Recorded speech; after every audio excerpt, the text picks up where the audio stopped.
नमस्कार दोस्तों, मैं हूं अतुल और ये है सैमसंग गैलेक्सी S22 अल्ट्रा। दोस्तों, इस फोन में और इस सीरीज में One UI 5.1 का अपडेट आ चुका है। तो अगर आपके फोन में भी One UI 5.1 का अपडेट आ चुका है या आने वाला है तो आपके फोन में कौन कौन से फीचर्स मिलेंगे हम देखने वाले हैं इस वीडियो में।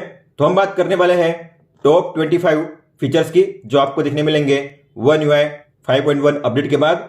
एक नए क्विक टॉगल को ऐड किया गया है और वो है स्क्रीनशॉट का टॉगल। तो अब आप आसानी से स्क्रीनशॉट को कैप्चर कर पाओगे।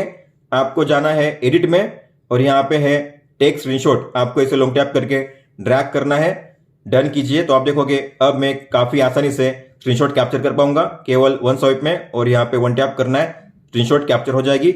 इसके अलावा अगर आप उस टॉगल पे नेम पे टैप करोगे तो यहाँ पे आपको मिलेंगे कुछ शॉर्टकट सेटिंग्स। नए बैटरी विजेट को भी ऐड किया गया है। तो अब आपके फोन के साथ आप कोई भी गैलेक्सी डिवाइसेस कनेक्ट करोगे तो उनका जो बैटरी लेवल है आपको शो किया जाएगा इस तरीके से। तो आप देख पा रहे हो जहां पे आपको शो किए जाएंगे Galaxy Watch, Galaxy Buds, S Pen के बैटरी लेवल। इसके अलावा आपको मिलेंगे यहाँ पे दो स्टाइल, ये एक है सर्कुलर स्टाइल और दूसरा ये है वर्टिकल स्टाइल। हालांकि आप इसकी साइज भी चेंज कर सकते हो इस तरीके से। और इतना ही नहीं, अगर आप जाओगे लॉन्ग टैप करके सेटिंग्स में तो आपको यहाँ पे मिलेगा ऑप्शंस कि आपको कौन कौन से डिवाइस के बैटरी लेवल को शो करना है। आप इन्हें रीऑर्डर भी कर सकते हो अपने हिसाब से ऊपर नीचे। तो इसे इनेबल करने के लिए आपको लॉन्ग टैप करना है, जाना है विजेट में और यहाँ पे मिलेगा आपको बैटरी का ये नया विजेट। आपको मिलेंगे यहाँ पे दो स्टाइल, आपको बस सिंपली लॉन्ग टैप करके ड्रैग करना है इसे प्लेस करने के लिए। बिक्सबी विजन के भी नए विजेट को ऐड किया गया है। तो आपको लॉन्ग टैप करना है, जाना है विजेट में और यहाँ पे है बिक्सबी विजन। तो आप यहाँ पे इस पे लॉन्ग टैप करके ड्रैग करके इसे प्लेस कर सकते हो। यहाँ पे मिलेंगे आपको चार options, translate, text, discover, wind. हालांकि आप इन्हें चेंज भी कर सकते हो। आपको लॉन्ग टैप करना है, जाना है सेटिंग्स में, मोड्स पे टैप कीजिए। आप मैक्सिमम 4 मोड्स को ऐड कर पाओगे। तो अगर मैं चाहूँ तो इसके प्लेस पे मैं इन्हें ऐड कर सकता हूँ इस तरीके से। और आप जो कलर है उसे भी चेंज कर सकते हो, ट्रांसपेरेंसी भी चेंज कर सकते हो इस तरीके से। कैमरा ऐप की बात करेंगे तो जैसे आप जाओगे मोर में आपको मिलेगा एक नया मोड जो है एक्सपर्ट रो मोड। तो अब आपको मिलेगा इंटीग्रेटेड एक्सपर्ट रो मोड कैमरा ऐप में ही। पहले आपको इसे अलग से डाउनलोड करना पड़ता था, लेकिन अब आपको कैमरा ऐप में ही मिलेगा ये एक्सपर्ट रो मोड, जिसे आप यहीं से ओपन कर सकते हो। अलग अलग फंक्शंस आप यूज कर पाओगे। हालांकि आप जो एक्सपर्ट रो मोड है उसे एडिट नहीं कर सकते, मतलब कि आपको अगर इसे यहाँ पे प्लेस करना हुआ तो आप उसे प्लेस नहीं कर सकते, ये होता है फिक्स यहाँ पे। इसके अलावा अगर आप जाओगे कैमरा के सेटिंग्स में तो आपको मिलेगा यहाँ पे नया ऑप्शन जो है कैमरा असिस्टेंट का। इसे भी किया गया है इंटीग्रेटेड, मतलब कि पहले आपको इसे अलग से डाउनलोड करना पड़ता था, लेकिन अब आपको सेटिंग्स में ही मिल जाएगा कैमरा असिस्टेंट, जहां पे आपको मिलेंगे अलग अलग एडवांस सेटिंग्स जिसे आप यहां से चेंज और एडिट कर सकते हो अपने हिसाब से। अब आप सेल्फी कैप्चर करने के दौरान ही जो कलर टोन है उसे चेंज कर सकते हो। तो आपको इफेक्ट में मिलेगा नया बटन जो है कलर टोन का, टैप कीजिए, मिलेंगे आपको दो ऑप्शन, नेचुरल या फिर ब्राइट। तो आप यहां से सेट करके सेल्फी कैप्चर कर सकते हो बड़ी आसानी से। गैलरी में अब आपको मिलता है एडवांस सर्च का फीचर, मतलब कि अब आप सर्च करोगे तो बिना टाइप किए ही बस आपको फेस पे टैप करना है उनके फोटो को सर्च करने के लिए इस तरीके से। इसके अलावा आप अब एट अ टाइम एक से ज्यादा लोगों को सर्च कर सकते हो। जैसे कि अगर मुझे ऐसी फोटो सर्च करनी है जिसमें ये 3 लोग शो करे तो मैं अब ऐसे फोटो को भी सर्च कर सकता हूं जिसमें ये सभी लोग शो करे एक साथ एक ही फोटो में। अब आप किसी भी फोटो को रीमास्टर करोगे तो उसके बाद आपके फोटो में जो शैडो और रिफ्लेक्शन है वो भी रिमूव हो जाएगा। जैसे कि इस फोटो को अगर मैं करूंगा रीमास्टर तो इस फोटो में अगर रिफ्लेक्शन और शैडो है तो उसे भी रिमूव किया जाएगा।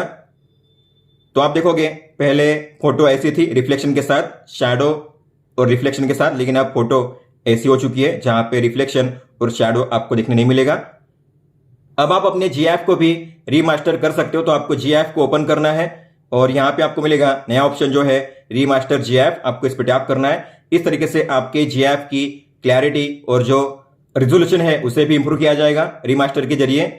और आपको GIF में भी प्रीव्यू मिलेगा कि पहले GIF कैसा था और अब कैसा है। इस तरीके से आप इन्हें कंपेयर कर पाओगे। किसी भी फोटो की इन्फो देखना काफी इजी हो चुका है, बस आपको करना है सिंगल स्वाइप अप इस तरीके से। तो यहाँ पे आपको सभी डिटेल मिल जाएगी, जैसे कि फोटो का नेम, डेट, टाइम, ये जो फोटो है कौन से फोल्डर में सेव है, कौन से डिवाइस से ये फोटो कैप्चर की गई थी, उसका एक्टिव डेटा, लोकेशन और टैग आप एक ही प्लेस पे यहाँ पे देख पाओगे सिंगल स्वाइप अप में। इसके अलावा आप एडिट पे टैप करके यहीं से उस फोटो के डेट को और नेम को चेंज कर पाओगे। अब आप अपने मल्टीपल फोटोज को एक साथ पीडीएफ में सेव कर पाओगे। तो आपको उन फोटोज को करना है सिलेक्ट, इसके बाद आपको क्रिएट का मिलेगा ऑप्शन, इस पर टैप कीजिए और यहाँ पे मिलेगा नया ऑप्शन जो है सेव एज पीडीएफ, टैप कीजिए। तो जो भी फोटो आपने की है सिलेक्ट वो हो जाएंगी पीडीएफ में सेव। तो आप यहाँ पे उन्हें देख पाओगे, ये है पीडीएफ फॉर्मेट।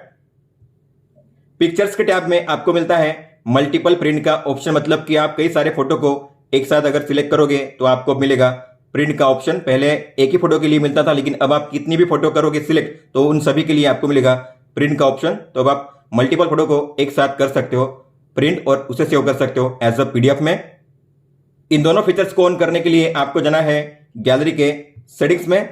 अबाउट गैलरी पे टैप कीजिए। वर्जन नंबर पे आपको लगातार 13 बार टैप करना है, 13 टाइम्स। उसके बाद बैक जाइए और आपको यहाँ पे मिलेगा नया ऑप्शन जो है गैलरी लैब्स का, आपको इसे ओपन करना है और यहाँ पे आपको मिलेंगे दो नए ऑप्शन जो है सपोर्ट सेव एज पीडीएफ और सपोर्ट प्रिंट मल्टीपल पिक्चर्स। आपको दोनों को ऑन करना है। इसके बाद आपको गैलरी को करना है रिस्टार्ट। उसके बाद जो दोनों फीचर्स है इनेबल हो जाएंगे आपके गैलरी ऐप में। अगर आप किसी भी फोटो को करोगे एडिट तो आपको टोन में मिलेगा एक नया ऑप्शन, तो आपको टोन पे टैप करना है और लास्ट में आपको मिलेगा अब नया ऑप्शन जो है डेफिनेशन का। तो आप जो फोटो में डेफिनेशन वैल्यू है उसे एडजस्ट कर सकते हो इस तरीके से। डेफिनेशन को चेंज करना मतलब कि फोटो की क्लियरिटी और जो कॉन्ट्रास्ट है उसे एडजस्ट करना। अब आप किसी भी ऐप को अगर ओपन करोगे पॉपअप विंडो में तो इससे मिनिमाइज मैक्सिमाइज करना काफी आसान हो चुका है। अब आपको मेनू पे टैप करने की जरूरत नहीं है मिनिमाइज करने के लिए, इसके अलावा मैक्सिमाइज करने के लिए। अब आप मेनू का यूज किए बिना ही इस ऐप को मिनिमाइज मैक्सिमाइज कर सकते हो। तो अगर आपको इसे मिनिमाइज करना हुआ तो बॉटम कॉर्नर से आपको ड्रैग करके फास्ट स्वाइप करना है, ऐसे ये हो चुका है मिनिमाइज। और इसे मैक्सिमाइज करने के लिए आपको टॉप कॉर्नर से ऊपर की तरफ स्वाइप करना है ड्रैग करके फास्ट स्वाइप, इस तरीके से आप देखोगे ये हो चुका है मैक्सिमाइज। अब आप किसी भी ऐप को स्प्लिट विंडो में ओपन करोगे तो आपको मिलेगा नया सेक्शन जो है मोस्ट यूज ऐप्स का, मतलब कि जो भी ऐप्स आप ज्यादातर स्प्लिट विंडो में ओपन करते हो उसके लिए मिलेगा एक नया सेक्शन और यहाँ पे ये ऐप्स मिल जाएंगे आपको। आप उस पर टैप करके उन्हें आसानी से ओपन कर सकते हो स्प्लिट विंडो में। अब आपकी स्क्रीनशॉट और जो स्क्रीन रिकॉर्डिंग है कौन से फोल्डर में सेव होनी चाहिए तो आप अपने हिसाब से जो फोल्डर है उसे चूज कर सकते हो। तो आपको जाना है सेटिंग्स में, एडवांस फीचर्स में, स्क्रीनशॉट में और आपको यहाँ पे मिलेगा सेव स्क्रीनशॉट इन का नया ऑप्शन, आपको इस पर टैप करना है। जिस फोल्डर को आपको चूज करना है आपको उस फोल्डर पे टैप करना है। मैं चाहता हूं जो भी स्क्रीनशॉट कैप्चर हो तो सेव हो डॉक्यूमेंट्स में, तो मैं इस पर टैप करूंगा और करूंगा डन। तो अब से अगर मैं कोई भी स्क्रीनशॉट कैप्चर करूंगा तो सेव होंगी डॉक्यूमेंट्स के फोल्डर में। सेम तरीके से आप स्क्रीन रिकॉर्डिंग के लिए भी फोल्डर को चूज कर सकते हो। आपको सेम तरीके से उस पर टैप करना है, फोल्डर चूज करना है और करना है डन पे टैप। और स्क्रीनशॉट में ही एक नया फीचर ऐड किया गया जो है सेव ओरिजिनल स्क्रीनशॉट। इसका मतलब क्या है, अगर आप इसे ऑन करोगे तो अगर आप स्क्रीनशॉट को कैप्चर करने के बाद उसे एडिट करोगे तो उसके बाद आप उसे रिवर्ट कर सकते हो उसके ओरिजिनल फॉर्मेट में। लेकिन अगर आपने इसे ऑफ रखा तो अगर आपने एक बार स्क्रीनशॉट को एडिट कर लिया तो फिर उसके बाद आप उसे रिवर्ट टू ओरिजिनल नहीं कर पाओगे। अगर आपके पास है गैलेक्सी बुक तो आप अपने गैलेक्सी बुक के कीबोर्ड और माउस के जरिए अपने फोन और टैबलेट को कंट्रोल कर पाओगे। इसके अलावा जो फाइल्स है उन्हें ड्रैग कर पाओगे अपने डिवाइसेस पे। तो उसे इनेबल करने के लिए आपको जाना है सेटिंग्स में, कनेक्टेड डिवाइसेस में। आपको मिलेगा यहाँ पे नया ऑप्शन जो है मल्टी कंट्रोल का, आपको इसे करना है ऑन। अगर आप जाओगे सेटिंग्स में, डिजिटल वेलबिंग में, आपको मिलेगा यहाँ पे एक नया सेक्शन जो है वॉकिंग मॉनिटर का। तो अगर आप इस पर टैप करोगे तो आप यहाँ पे जान पाओगे कि आप कितना टाइम चले हो टोटल और आपने कितना टाइम अपने फोन को यूज किया है चलने के दौरान। तो आप यहाँ पे ग्राफ वाइज डेटा चेक कर पाओगे, डे वाइज और वीक वाइज। अब आप अलग अलग मोड के लिए अलग अलग वॉलपेपर को सेट कर पाओगे। तो आपको जाना है सेटिंग्स में, मोड्स एंड रूटीन्स में। जैसे कि मुझे ड्राइविंग के लिए अलग वॉलपेपर सेट करना है तो आपको उस पर टैप करना है और आपको नीचे मिलेगा ऑप्शन वॉलपेपर का। ये है लॉक स्क्रीन के लिए, होम स्क्रीन के लिए और ये है गैलेक्सी वॉच के लिए। तो मान लेते मुझे होम पेज के लिए ड्राइविंग करते हुए इस वॉलपेपर को सेट करना है तो मैं इस पे टैप करूंगा, डन। सेम तरीके से आप लॉक स्क्रीन को भी चेंज कर पाओगे, डन। तो आप देखोगे अगर मैं करूंगा ड्राइविंग मोड को टर्न ऑन तो आप देखोगे जो वॉलपेपर है यहाँ पे हो जाएंगे चेंज, होम स्क्रीन पे भी और लॉक स्क्रीन पे भी। इसके अलावा आपको अगर मोड को चेंज करना हुआ तो यहाँ पे है मोड्स। मैं करूंगा अब वर्क को तो आप देखोगे वर्क में आपको मिलेंगे अब दूसरे वॉलपेपर। तो इस तरीके से अलग अलग मोड के लिए अलग अलग वॉलपेपर आप सेट कर पाओगे।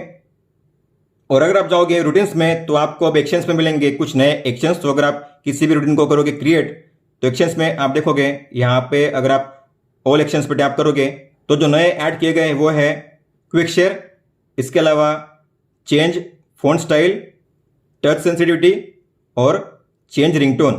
तो इन्हें ऐड किया गया है एक्शंस में। अब आप अपनी लॉक स्क्रीन पे कौन कौन से ऐप्स की नोटिफिकेशन देखना चाहते हो अब आप अपने हिसाब से सेट कर पाओगे। तो आपको जाना है सेटिंग्स में, नोटिफिकेशंस में, लॉक स्क्रीन नोटिफिकेशंस में, और यहाँ पे है शो कंटेंट। उसके सामने आपको मिलेगा अब नया गियर का आइकन, आपको उस पर टैप करना है। तो यहाँ पे आपको मिलेंगे सभी ऐप्स। अब आपको इन ऐप्स में से कौन कौन से ऐप्स की नोटिफिकेशन देखनी है लॉक स्क्रीन पे, आपको उन्हीं को ऑन करना है। अब बात करते हैं फोन ऐप में मिलने वाले नए फीचर्स की। तो अब आपको बिक्सबी टेक्स्ट कॉल में मिलेगा इंग्लिश लैंग्वेज का भी फीचर। तो आपको जाना है सेटिंग्स में, बिक्सबी टेक्स्ट कॉल में। पहले यहाँ पे होता था केवल कोरियन लैंग्वेज, अब आपको मिलेगा इंग्लिश का भी सपोर्ट। तो आपको लैंग्वेज पे टैप करना है और यहाँ पे आपको लैंग्वेज में करना है इंग्लिश को डाउनलोड। उसके बाद आपको करना है वॉइस को सिलेक्ट। अब आप बिक्सबी टेक्स्ट कॉल में इंग्लिश लैंग्वेज का भी यूज कर पाओगे। इसके अलावा कॉल बैकग्राउंड में ऐड किया गया है एक नया कॉल बैकग्राउंड। तो आपको जाना है बैकग्राउंड में और ये रहा सबसे पहला नया कॉल बैकग्राउंड, आपको इस पर टैप करना है। तो अगर आप इस बैकग्राउंड को सेट करोगे तो कॉन्टैक्ट के फोटो के हिसाब से जो उसका कलर होगा चेंज होगा बैकग्राउंड का। तो अलग अलग फोटो के लिए अलग अलग कलर आपको यहाँ पे शो किए जाएंगे कॉल बैकग्राउंड में। इसके अलावा कॉल बैकग्राउंड के लिए आपको मिलता है डार्क मोड का ऑप्शन। तो यहाँ पे आपको मिलेंगे 3 ऑप्शन, जैसे कि डार्क मोड को आप ऑन कर सकते हो कॉल बैकग्राउंड के लिए, इसके अलावा इसे ऑफ भी कर सकते हो और आप फोन के सेटिंग्स को मैच भी कर सकते हो। जो आपने मोड ऑन किया है लाइट मोड या डार्क मोड, उसके हिसाब से कॉल बैकग्राउंड शो करेंगे आपके फोन में। अब आप अपनी जो पुरानी कॉल रिकॉर्डिंग्स है उसे इजीली डिलीट कर सकते हो। उसके लिए आप जो ऑटो रूल है उसे भी सेट कर सकते हो। तो आपको जाना है रिकॉर्ड कॉल्स में और ये रहा डिलीट ऑल रिकॉर्डिंग्स, आपको इस पर टैप करना है। आपको मिलेंगे यहाँ पे 3 रूल, 1 महीने से ज्यादा पुरानी, 3 महीने से ज्यादा पुरानी और 6 महीने से ज्यादा पुरानी। तो आपको कौन सी कॉल रिकॉर्डिंग डिलीट करनी है आप जो रूल है उसे सेट कर सकते हो। अगर मैंने किया ओवर 6 मंथ्स ओल्ड, मतलब कि मेरे फोन में 6 महीने पुरानी जितनी भी कॉल रिकॉर्डिंग होंगी वो हो जाएंगी डिलीट। एक माइनर चेंज मैंने नोटिस किया है लॉक स्क्रीन पे। तो अगर आप जाओगे लॉक स्क्रीन पे तो आप देखोगे यहाँ पे आपको पासवर्ड के लिए जो पिन आप एंटर करते हो उसके लिए आपको अब इस तरीके से व्हाइट बैकग्राउंड के साथ नंबर शो करेंगे। इतना ही नहीं, जो आपके शॉर्टकट्स है उसके लिए भी अब व्हाइट बैकग्राउंड शो करेगा इस तरीके से। हालांकि ऐसे कई सारे फीचर्स है जो आपको देखने मिलते हैं सैमसंग S23 सीरीज में, लेकिन इस फोन में देखने नहीं मिलते। इसका मतलब है कि आपके फोन में भी देखने नहीं मिलेंगे। जैसे कि आप किसी भी फोटो में से जो ऑब्जेक्ट है उसे एक्सट्रैक्ट नहीं कर सकते तो आपको लॉन्ग टैप करना पड़ता है, लेकिन आप देखोगे यहाँ पे कोई भी कॉपी, सेव या जो शेयर का ऑप्शन है शो नहीं कर रहा है। इसके अलावा इसमें प्रोफाइल सेटिंग को ऐड नहीं किया गया है। परफॉर्मेंस सेटिंग्स को चेंज करने के लिए जैसे कि लाइट परफॉर्मेंस मोड, कैमरा में 2 फीचर्स मिसिंग है। तो अगर आप जाओगे सेटिंग्स में, एडवांस पिक्चर ऑप्शंस में, यहाँ पे आपको मिलता है एक नया ऑप्शन कि आपको प्रो मोड में आउटपुट कैसा चाहिए, रो प्लस जेपेग, ओनली जेपेग या ओनली रो। हालांकि यहाँ पे है एक ही ऑप्शन रो कॉपीज को ऑन ऑफ करने का। इसके अलावा एडवांस वीडियो ऑप्शंस में आपको मिलता है एक नया फीचर जो है हाई बिटरेट वीडियो, लेकिन वो भी ऑप्शन यहाँ पे मिसिंग है। दोस्तों तो ये थे टॉप 25 फीचर्स जो आपको देखने मिलते हैं सैमसंग के S22 सीरीज में One UI 5.1 अपडेट के बाद। और One UI 5.1 के जो भी फीचर्स इस फोन में मिसिंग है वो सभी फीचर्स आपको आपके फोन में भी देखने नहीं मिलेंगे। दोस्तों ये था इस वीडियो में। अगर आपका कोई भी सवाल हो तो आप हमें पूछ सकते हो। आप मुझे इंस्टाग्राम पे या फिर ट्विटर पे भी मैसेज कर सकते हो। इस वीडियो को देखने के लिए धन्यवाद दोस्तों।